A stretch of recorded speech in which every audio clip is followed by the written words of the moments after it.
سفر میں بھی ہم بہت ان کے ساتھ رہے، یہاں تک کہ پرسنل بورڈ کے جلسوں میں بھی آپ کے ساتھ رہے، والد صاحب کے ساتھ رہا کرتے تھے، پھر مدارس کے جلسے میں بھی ساتھ رہا کرتے تھے، جلسوں کے معاملات کو رہا کرتے تھے، لیکن ساتھ میں رہتے ہوئے جو ان سے سیکھنے کا ملا معاملہ، قوت فیصلے کی طرف انہوں نے ایک دفعہ کہا تھا اونا کے سفر میں کہ کسی بھی بات کو کرنے سے پہلے تھوڑا سا تفکر، تدبر اور سوچ وچار کر لیا کرو۔ آج یہ بہت بات کم پائی جاتی ہے کہ آدمی کچھ کرتا ہے، کچھ سوچتا نہیں، اسی لیے زبان پر کچھ الفاظ آ جاتے ہیں اور وہ ایک تکلیف دہ چیز ہوتی ہے۔ اور اسی کے ساتھ ساتھ خاندانی تعلق سے میں پڑھنے کے لیے کوپر گاؤں گیا تو والد صاحب اس طریقے سے آپ کی ذات پر پورا اعتماد بھروسہ کرتے تھے۔ قاضی صاحب مجھ پر بھی تھوڑا بھروسہ کر کے اپنے بھائی ڈاکٹر مسعود صاحب کو میرے ساتھ کر دیے کہ ان کو وہاں سمجھا، اور ایک حادثہ وہاں پیش آیا کہ ہم ایک مہینے میں گزارے تھے، کوپر گاؤں میں فساد ہوا، پھر وہاں سے ہم کو واپس آنا پڑا۔ ایک بیٹے کے ساتھ ہمارے فساد کی بات تھی اور دوسری فساد کی بات قاضی صاحب کے ساتھ بھی پیش آئی۔ مالیگاؤں میں جو 2002 کا فساد، اس وقت ہم بدنہ پور کے مدرسے میں جمعہ پڑھ رہے تھے، جمعہ سے فارغ ہوئے، پتہ چلا کہ مالیگاؤں میں زبردست ہنگامہ فساد برپا ہوا۔ وہاں سے جمعہ پڑھ کے ہم دیوگاؤں آئے، قیام کیے۔ وہاں سے منماڑ آنے کے بعد 4 دن منماڑ میں رکے، اس میں ہمارے بچے بھی تھے ساتھ میں، مولانا زبیر صاحب بھی تھے اور بھی اساتذہ کا یاد نہیں،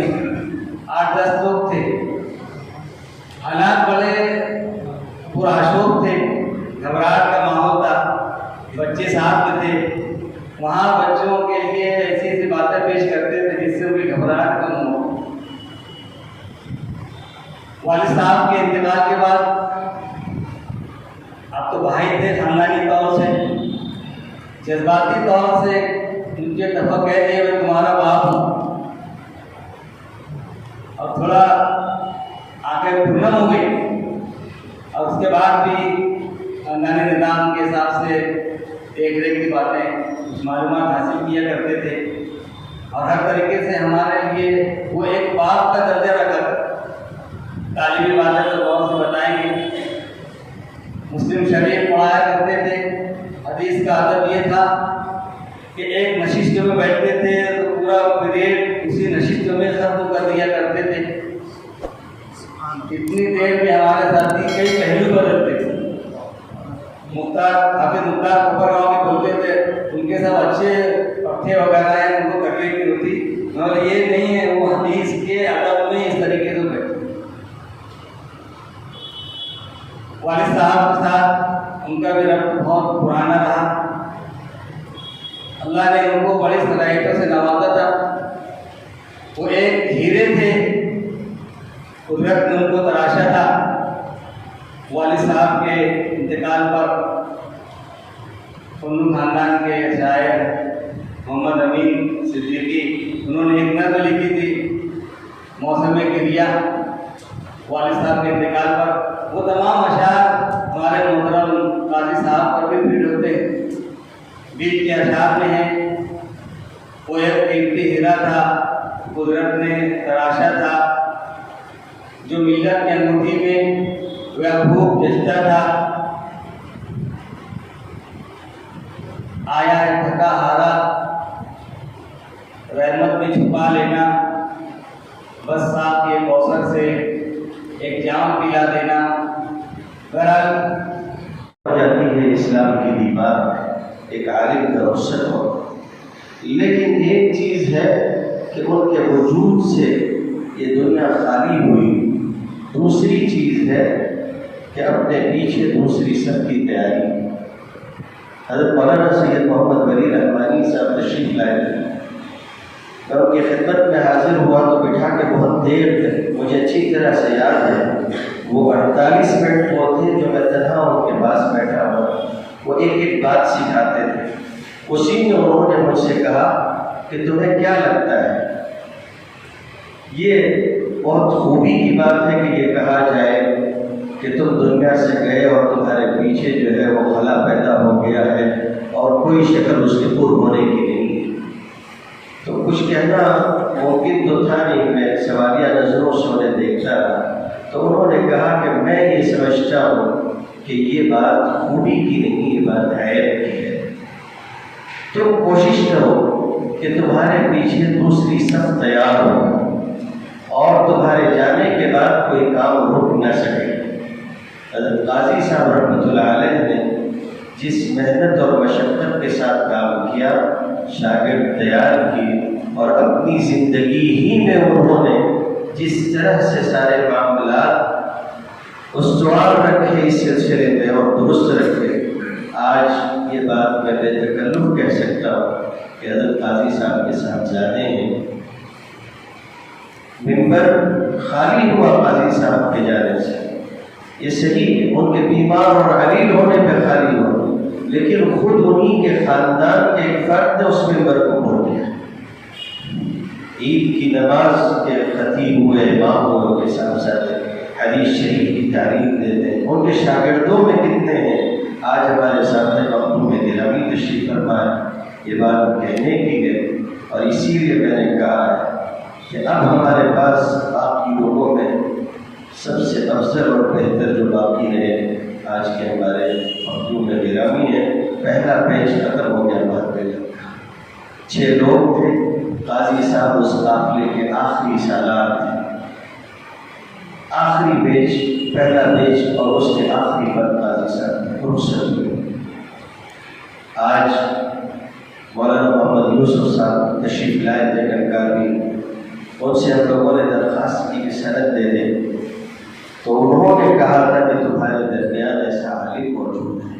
اور تم ہم سے سند کی درخواست کرتے ہیں۔ حضرت قاضی صاحب کے شاگرد رشید اور ہمارے مخدوم گرامی کی طرف اشارہ کر کے کہا تھا، تو انہوں نے اپنے پیچھے جن لوگوں کو تیار کیا۔ یہ آخری بات عرض کرنے کی، اور وہ یہ ہے کہ میں نے پہلے بھی کچھ کوششیں کی تھی۔ حضرت قاضی صاحب کے جو فیصلے تھے، ان فیصلوں کو بہت وقار کی نظر سے دیکھا گیا، یہاں تک کہ قاضی صاحب کی شخصیت ایسی ہوئی۔ مالیگاؤں کا دارالقضا بہت عجیب و غریب ہے، اور ولی رحمانی صاحب کبھی کبھی اس کے اوپر بہت مزاحیہ انداز میں مجھ سے کہا کرتے تھے کہ میں تم سے کہا کہ تم درخواست دے دو، تم نے ابھی تک درخواست نہیں دی۔ نہ یہ عبادت شریعہ کا دارالقضا ہے، نہ بورڈ کا دارالقضا ہے۔ بورڈ کے قائم ہونے سے پہلے دارالقضا قائم ہو چکا تھا، اور باضابطہ طور پر عبادت شریعہ سے بھی ایسا نہیں ہے کہ یہ منسلک تعلق بالکل رہا۔ مولانا منت اللہ رحمانی صاحب تشریف لائے تھے، انہوں نے حضرت قاضی صاحب کو قاضی نامزد کیا تھا، لیکن یہ ایک آزاد حیثیت کا دارالقضا تھا، چلتا رہا۔ آس پاس کے سارے دارالقضا سے جو نئے کھلتے ان کی فائلیں فیصلے کے لیے نہیں آتی، ممبئی سے بھی فائلیں فیصلے کے لیے آتی تھی، اکولا سے فیصلے کے لیے فائلیں آتی تھی، ان کو فیصلے کا اختیار نہیں ہوتا تھا، اس سے بات کرتے تھے، فیصلہ قاضی صاحب کرواتے تھے۔ یہاں تک کہ 2008 میں حضرت مولانا محمد رابع حسنی ندوی صاحب دامت برکاتہ، وہی بات جو مولانا تھانوی کے یہاں ہوئی تھی حضرت مولانا عبدالرحمن صاحب قابل پوری کے بارے میں، حضرت نے فرمایا کہ آؤ تم کو خلافت دے دیتے، تو انہوں نے کہا حضرت میرا تو آپ سے اسلامی تعلق کا بیعت تو میں ہوں نہیں، تو کہا بیعت بعد میں کر لیں گے، خلافت دے دیتے ہیں، خلافت دے دیں۔ دارالقضا اگرچہ کے بورڈ سے منسلک نہیں، لیکن 2008 میں حضرت مولانا سید محمد رابع حسنی ندوی صاحب دامت برکاتہ نے باضابطہ خط لکھ کر دارالقضا مالیگاؤں کو مرافعہ کا درجہ ہے، اور نیچے کے دارالقضا میں اگر خدا نخواستہ کوئی فیصلہ اور فریقین اس سے راضی نہ ہو تو اس کو یہاں چیلنج کیا جاتا تھا، اور قاضی صاحب اس کو پچھلے فیصلے کو موقوف کر کے نئے سرے سے سنتے اور پھر فیصلہ دیتے، یعنی ہائی کورٹ کی حیثیت تھی۔ قاضی صاحب کے فیصلے لکھے گئے، نکالے گئے، اور ان پر کام بھی چلا۔ کسی وجہ سے وہ سلسلہ پھر چونکہ کثرت کار کی وجہ سے ہو گیا۔ اب مجھے امید ہے کہ انشاءاللہ اس مناسبت سے وہ سارے فیصلے جو ہیں وہ سامنے آئیں گے، اور نئے قضات کے لیے یا جو طلباء تربیت قضا حاصل کر رہے ہیں ان کے لیے وہ بڑے خاصے کی چیزیں ہوں گی۔ آپ لوگ بھی دعا فرمائیں کہ وہ کام معہد کی طرف سے اور دارالقضا مالیگاؤں کی طرف سے ہو سکے۔ قاضی صاحب قاضی نہیں، قاضی گزار تھے اور قاضی گھر بھی تھے۔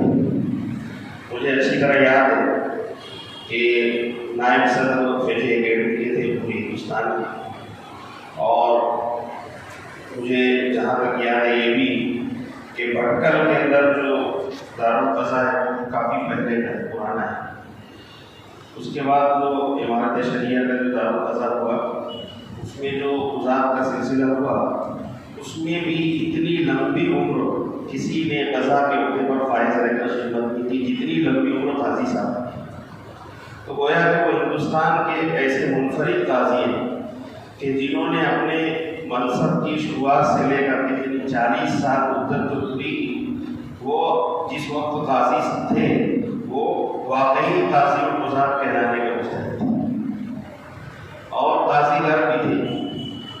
اور مقام مرتبہ اتنا بلند تھا کہ مفتی عتیق بستوی صاحب دعوت برکاتہ استاد العلماء اور فقہ اکیڈمی کے میں سمجھتا ہوں ناظم ہیں شاید، یہاں معہد ملت میں قضات کی ٹریننگ کا مسئلہ تھا، اور اس وقت مجلس تھی شاید 3 دن کی مجلس تھی، اور ظاہر بات ہے کہ صدارت جو ہے وہ جو قاضی القضات ہے انہیں کی ہوگی، اور تربیت دینے کے لیے مولانا عبید اللہ سعدی صاحب اور مفتی عتیق بستوی صاحب تشریف لائے ہوئے تھے، مولانا قاسم صاحب۔ تو مفتی عتیق صاحب نے جو بات کہی وہ مجھے یاد ہے، میں بتانا چاہتا ہوں کہ یہاں پر ہمیں ٹریننگ کے لیے آنے کی ضرورت نہیں تھی، اس لیے کہ یہاں قاضی صاحب اور ہندوستان کے سب سے پرانے قاضی کو خود موجود ہے اور خود نائب صدر فقہ اکیڈمی۔ دوسری بات، آپ کے شاگردوں کی بہت لمبی اور طویل فہرست ہے،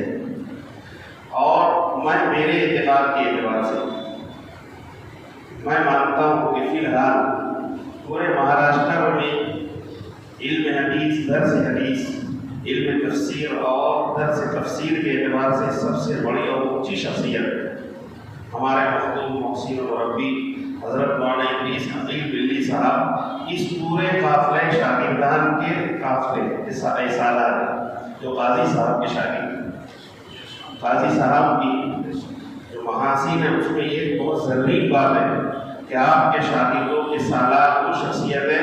جو فی الحال میں میرے اعتقاد کے مطابق سمجھتا ہوں کہ سب سے بڑی شخصیت ہے درس حدیث اور درس تفسیر کے اعتبار سے، اور یہ قاضی صاحب کے لیے جو شاگردان وہ سب صدقہ جاریہ ہیں۔ تیسری بات بہت مختصر انداز مجھے کہنی ہے کہ قاضی صاحب مقبول عند اللہ ہے، اس کی ایک علامت کو ظاہر کی کہ رمضان مبارک میں اللہ نے اپنی شفاء رحمت میں بلایا، اور اس کی ایک وجہ جو لوگ جانتے ہیں، اچھی طرح جانتے ہیں، حافظ علی حضرت صاحب نے اس کی طرف اشارہ کیا کہ قرآن کریم کے ساتھ قاضی صاحب کا تعلق، قرآن کریم کا تعلق رمضان سے، اس وجہ سے اللہ تعالیٰ نے اس کی برکت ظاہر کرنے کے لیے جو قاضی صاحب کو رمضان مبارک میں بلایا۔ دوسری جو بہت مقبول عند اللہ ہونے کی بڑی علامت ہے وہ یہ ہے کہ قاضی صاحب نے اپنا علمی اور دینی ورثہ اپنی اولاد یعنی صحبی اولاد میں اور اپنی روحانی اولاد میں منتقل کر دیا، اور قاضی صاحب کے جیتے جاگتے آپ کی اولاد نے آپ کی مسند پر بیٹھ کر درس دیا، اور واقعتاً مولانا نعمانی صاحب رحمۃ اللہ علیہ اور ان کے رفقا جنہوں نے معہد ملت کی بنیاد رکھی اتنے مخلص تھے کہ انہوں نے اس امانت کو یعنی معہد ملت کی امانت کو اپنے شاگردوں اور اپنے بعد والوں میں منتقل کیا، اور اس کے جن لوگوں کو آپ نے منتقل کیا ان لوگوں نے اپنے بعد والوں کو منتقل کر دیا اور ترقی کے ساتھ منتقل کیا۔ اس بار مجھے مولانا عبدالحمید اظہری صاحب رحمۃ اللہ علیہ نے ایک بات ایک موقع پر کہی تھی کہ مولانا آزاد رحمۃ اللہ علیہ دارالعلوم العلماء کے اجلاس میں شریک ہوئے، اور اس وقت علامہ شبلی ندوہ کے ناظم ہوا کرتے تھے، تو ندوہ کی ترقی کے مولانا آزاد نے کہا تھا کہ ادارے اس طرح ترقی نہیں کرتے ہیں جب کوئی ایک آدمی سرفراہ اپنے مشن پر پختہ طریقے پر گامزن رہنے والا اپنے پیروں کو توڑا کر ادارے میں بیٹھ جاتا ہے تو اس وقت ادارے کی ترقی ہوتی ہے۔ تو واقعی قاضی صاحب رحمۃ اللہ علیہ اپنے پیروں کو توڑا کر کے وہاں ملت میں اور ملت میں بیٹھ گئے اور پھر دنیا نے دیکھا کہ ادارے میں کس طرح سے ترقی۔ آج ہمارے علاقے کی جو شخصیت تھی جس کا احساس ہم کو ان کے زندہ رہنے پہ نہیں تھا، مگر آج ان کے جانے کے بعد ہم کو ایسے اندھیرا چھا گیا ہے کہ ہم نے کون شخص کو اس گاؤں سے اس محلے سے کھویا ہے۔ تو آج ہم نے غربت مسجد کے اندر ایک تعزیتی پروگرام رکھا گیا ہے جس کے لیے ہمارے قاری طفیل صاحب، فاروق ملی صاحب، مولانا سفیان، اشفاق سیٹھ ناگپوری اور راشد انصاری، احسن راجہ، ہم لوگوں نے ایک ایسا کہ ان کی جو زندگی کے معاملات ہے تفصیل تو بتا دیے قاری صاحب نے، مگر میں تو بچپن سے ہوش سنبھالنے میں شاید تو ان کا ہاتھ بھی پکڑ کے چلا ہوں، اور میں دیکھتے آیا ہوں کہ جو بھی کتنا بھی بلند اور بڑا آدمی آئے، کوئی بھی ہے ان کے سامنے نیچے ہی منڈی کر کے چلتا تھا، کیونکہ وہ ہمیشہ سب علاقے ہو، شہر کے لوگ ہوں، اتنے عزت اور احترام سے لوگوں کے ساتھ کام آئے۔ آج ہم نے دیکھے کہ پوری زندگی مدرسے کے لیے وقف کر دیے، اور الحمدللہ آج میں سمجھتا ہوں کہ پورے دیش میں ان کے پڑھے ہوئے لوگ آج درس دے رہے ہیں، تعلیم دینی تعلیم دے رہے ہیں، بڑے بڑے مدارس چلا رہے ہیں۔ آج ان کی اتنی خدمت اور اتنی محنت رہی ہے۔ میں تو جب ان کے گھر جاتا تھا چھوٹا تھا تو وہاں لٹی بھری جاتی تھی، تو میں تعجب سے دیکھتا تھا کہ اگر کوئی دوسرا گھرانہ ہوتا تو معلوم نہیں، مگر محنت مزدوری کر کے ان کے گھرانے کے لوگوں نے پیٹ بھرے۔ چاہتے تو بہت کچھ حاصل ہو سکتا تھا، کیونکہ یہ سب میری آنکھ کا دیکھا ہوا ہے، اور میں ایک زمانے سے ان کے گھر کے پاس آیا جایا کرتا، اور انشاءاللہ اگلے چناؤ کے اندر کبھی میں اللہ میرے کو نوازا تو چنا بھٹی کے اوپر ان کے نام کا ایک بڑا گیٹ بناؤں گا، یہ میرا وعدہ ہے۔ السلام علیکم۔